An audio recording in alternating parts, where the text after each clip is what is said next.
Are you ready for an extreme makeover of the mind?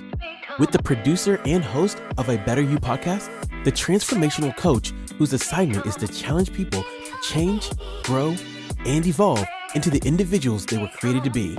Here is Dr. Anthony McFarland, providing you with practical tools and wisdom for everyday life challenges for you to win in life, relationships, and finances. Hey guys, Anthony McFarland here. Thank you for joining me on this episode of A Better You. Have you ever asked yourself, why is it so hard to let go of something? Well, when I gave this some thought, the truth is having difficulty with letting go of the past will likely be related to one or more of the following key emotions. There's this guilt that will enter in, or regret that knocks on your door. FBI, open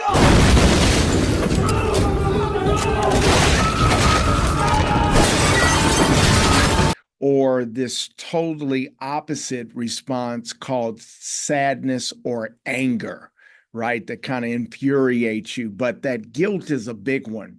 You see, guilt is an emotion that tells us we have violated some rule or norm, or you've hurt someone that, truth be told, really didn't mean you well. For example, guilt will make you say to yourself, I should have done this. At the same time, why did I do this, right? And so there's this internal conflict that makes you feel guilty for doing what you know you needed to do, especially if you're like me and you're a loyalist. It can be so hard to let go of what no longer serves you. Letting go and moving on from past experiences, relationships, events, and memories, it really isn't easy, because our brains are wired to ruminate on negative thoughts and experiences rather than the positive ones. Here's some things that I've learned. Some people struggle to let go of painful memories or relationships, or to move on from past experiences, because they believe that whatever has happened to them is really a part of their identity, or it's supposed to be happening, or they just settle for, this is a part of my life. This is what always happens to me. Wrong mindset. I want you to understand, ruminating on the past won't change it. And holding on to pain won't help relieve that pain. When I look back over my life, there are a few places and people I should have left, but I didn't. You know why? I didn't have the life experience in my younger years to understand that letting go of things that no longer served me was necessary. And I want to tell you today, letting go of things, people, places, and things that no longer serve you is necessary. And this isn't for the person who is self-driven. It's really all about you, and it's not about the people you do life with. This is not for that person. This is for the person that is stuck. This is for the person that knows they need to let go of something. And the truth is, letting go of things that no longer serve you can create space for growth and new experiences, can open up the door to new possibilities, and leave room for even new people to enter into your life. I want to share with you in this short episode 3 powerful principles you can ignite today to cause change in your life. Now, before I get into that, I want to encourage you to click like, share, subscribe if you haven't subscribed to this network. And I want to encourage you to go over to abetter-you.com and join the community. I'm telling you, it's a game changer. I'm telling you, it is filled with benefits, especially for the individual who is looking to evolve, grow, and change, and be everything that God has created you to be, for the business person that wants to learn new principles to get the necessary change in their life and their business endeavors. Now, again, I'm ready to share these 3 principles with you. So I want to share with you first, before I started preparing for this episode, and of course, the Lord placed this topic in my spirit because, one, it's something I had been dealing with for about a month now, and I needed to create content that I believe would help you, share information with you that I've learned along the way that has helped me and placed me in a better position in life. But after hearing about Kim Porter and Sean Combs' relationship, and whether or not the memoir, her notes that were supposed to be published in a book, were true or not, there were some points in there where she talks about towards the end how she wanted to get out and she knew she needed to get out, but she didn't get out. And she talked about how she missed her opportunity to exit that relationship. And so I did a little research. I said, let me use AI. And I just wanted to see what AI would bring up on this subject of letting go of things. And I thought it was interesting that came up with about, I don't know, eight tips or so, 7 or 8 tips. And the first thing that it shared in the content was, the first thing that you have to do is identify what's holding you back.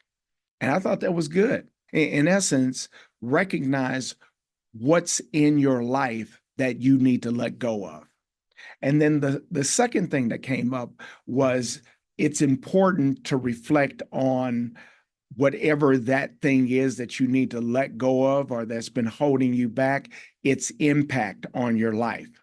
Consider how the thing, whatever your thing is, you want to let go of, affects you. Does it affect you in a negative way, positive way? How does it affect you? How has it impacted your life? How has it impacted your family? How has it impacted your business, your finances? And then it pointed out the importance of learning how to practice forgiveness. And I thought that was good. You see, forgiveness is a gift to yourself that can help you heal. It's not necessary for the other person. It's for you. And oftentimes we don't realize that forgiveness is an actual gift to ourselves first. See, the gift to forgive and as well as be able to say goodbye, that will cause healing in your life. And so it then went on to point out the importance of accepting what you cannot change. And I said, wow, this is really good. One of the things I've learned is that life is always changing, but you can't necessarily change everything that's changing within life itself, but you can change yourself. Les Brown, years ago, he said, hey, the one thing that I've learned, I may not be able to change anything around me, but I can change myself. And that requires us to cultivate what's called mindfulness. Mindfulness is about keeping your thoughts and emotions in the presence and making sure that you keep the main thing and you're focusing on the right thing, right? So there has to be this component of you understanding the importance and power of conditioning your mind, just like you condition your hair. You have to stop believing. I learned this a long time ago, years ago. You have to stop believing negative self-talk and embrace the word of God, God's belief, what God says about you.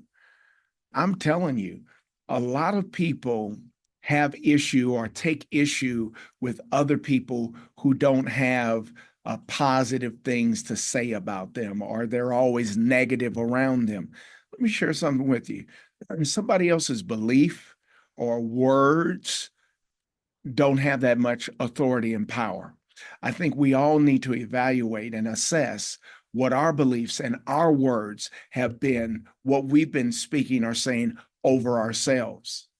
And so you have to learn how to really embrace the principles of God's word for your life and speak those things that you are believing about your life, that you want to see happen in your life. I mean, the new doors that you want to walk through, whatever it is, speak those things that be not as though they were.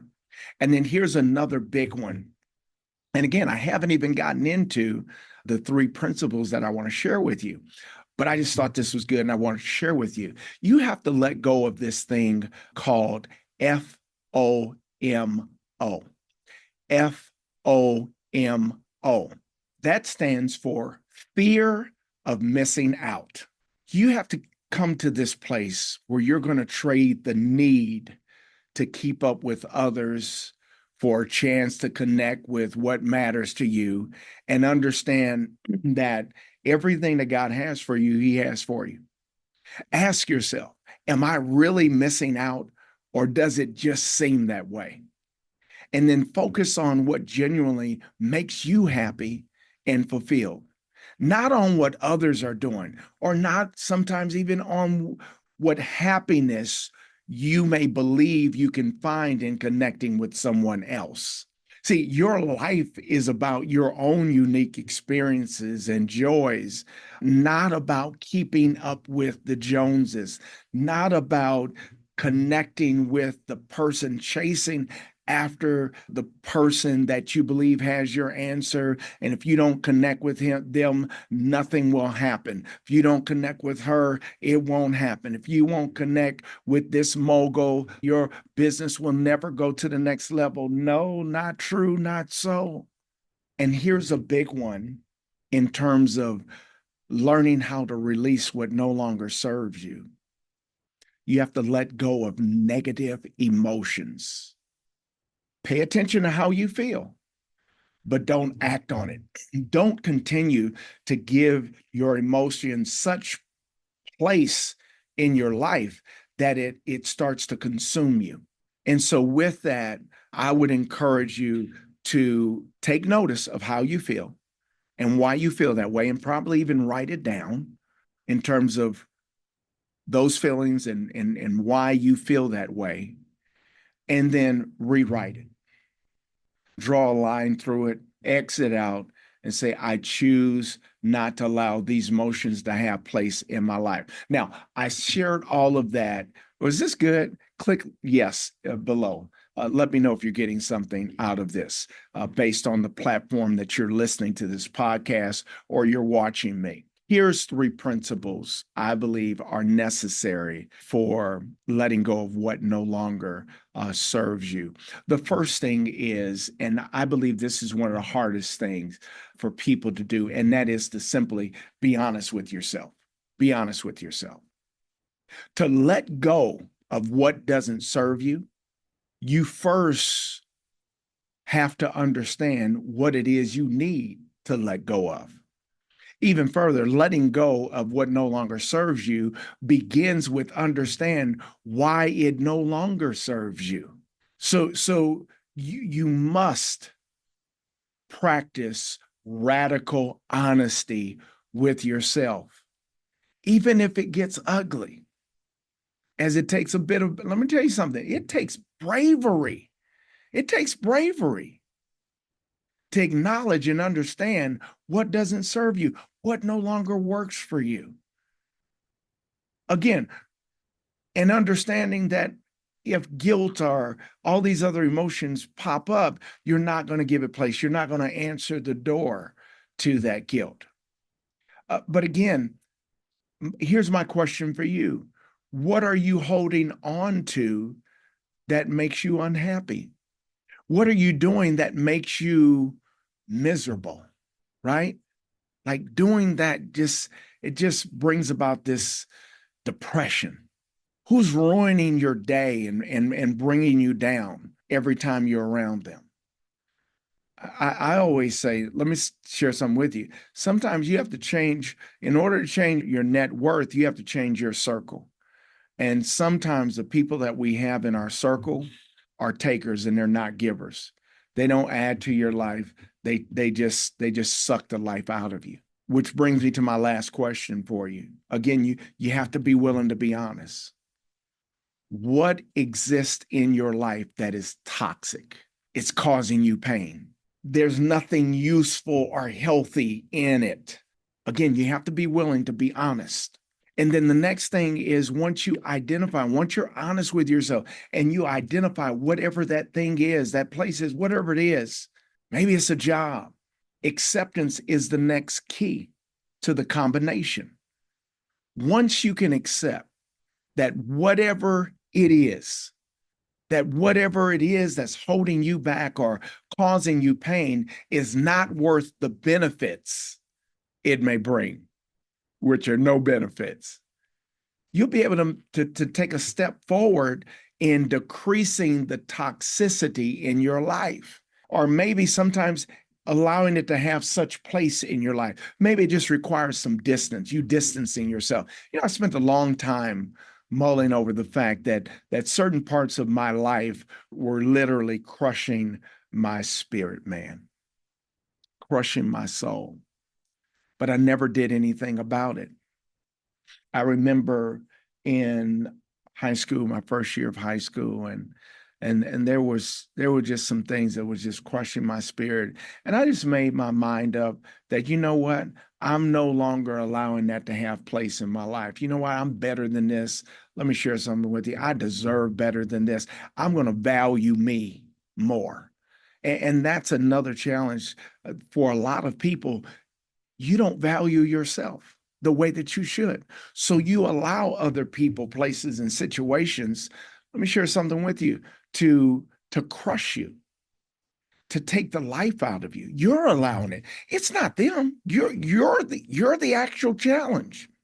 And for me, it was because I hadn't yet accepted that life could actually be better without that friend, without that particular workplace or workspace. Now, here's my third principle that I believe will assist in furthering in this awakening so that there can be a better you. And that is to understand your perspective can weigh you down. And oftentimes the reason that people's perspective weigh them down and prevent them from shifting and growing and evolving in life is because their perception on things is flawed. I want you to understand something. We give meaning to what we are emotionally tied to. Our brains create urgency or place importance on things our emotions feel strongly about. And this is true even when the emotions are negative. See, we are emotionally, the way that we're like wired as human beings, we're emotionally connected to the toxic friend, the soul-sucking job, the negative supervisor, right? You just allow them to just be a part of your story, a part of this chapter in your life. The apartment filled with memories that is, located in a place you no longer want to live, or the pile of junk you can't seem to get rid of that's in your closet, in the trunk of your car, your back seat of your car, or in your garage, or maybe right there in your bedroom, and you lay down with it every night. You know why? It's because your perspective, your mindset, your mindfulness is unhealthy. I have come to realize that we all can be, or we are weighed down by our perspective because we've given so much meaning to the things that, again, no longer belong, no longer really have a place in our lives. And really, God never even foreordained for certain people to even be in our lives. So shifting your perspective can help clarify what deserves to stay and what does not. And again, this is not for the person who is selfish, because the selfish person will listen to this and you'll allow it because you have a unhealthy perspective on life and relationships. You'll take this as a confirmation to hurt someone else again. Because there are people who go from relationship to relationship, place to place, work to work, and they're the toxic ones. And they're talking about, I don't like this, I don't like that, you're not this, you're not that. No, you're not the healthy one. And you're actually the one that is causing more hurt and brokenness in people's lives. So again, this is not for the person who is self-consumed, the narcissist. It's not. So here's what I want you to do. I want you to try making a list of the facts about whatever it is that you need to remove from your life.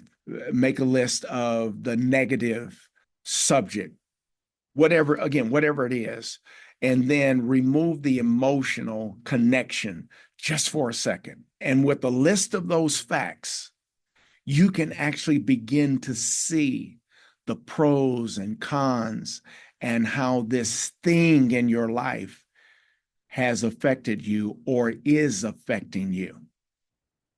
And so with that, I want to leave you with this. Start today embracing yourself, embracing your worthiness to be in right situations, relationships, places, that sort of thing, and make sure you're doing your part to have a positive impact in other people's lives. And sometimes, here's a twister, we're no longer serving other people, and we have to be okay with letting people go, or people letting us go. Now, that's a tough pill to swallow right there, but it's the whole truth, nothing but the truth. So help me God. As a leader, as a counselor, as a coach, a pastor, I've had to come to this conclusion with people who are ready to exit my life or a chapter of my life, that they have to do what's best for them. And in the majority of times, and I don't say this to be high-minded or anything, sometimes you need to release something so you can see if you're really missing something. Well, I hope you got something out of this. Let me know your thoughts. Email me, inbox me. Let me know what your takeaway is. I'd love to hear your response. I'd love for you to implement some of these principles that I shared with you on how to release what no longer serves you. And then let me know, send me a note. Let me know what the results were. Well, that's it. That's all. Again, don't forget, when there's a better you and there's a better me, there's a better world. Go to abetter-u.com and join our network. Until the next time, God bless you. Thank you for tuning in to a Better You program with Anthony McFarland. Don't forget to like, subscribe, and follow on your favorite podcast platform so that you never miss an episode. Thanks for listening.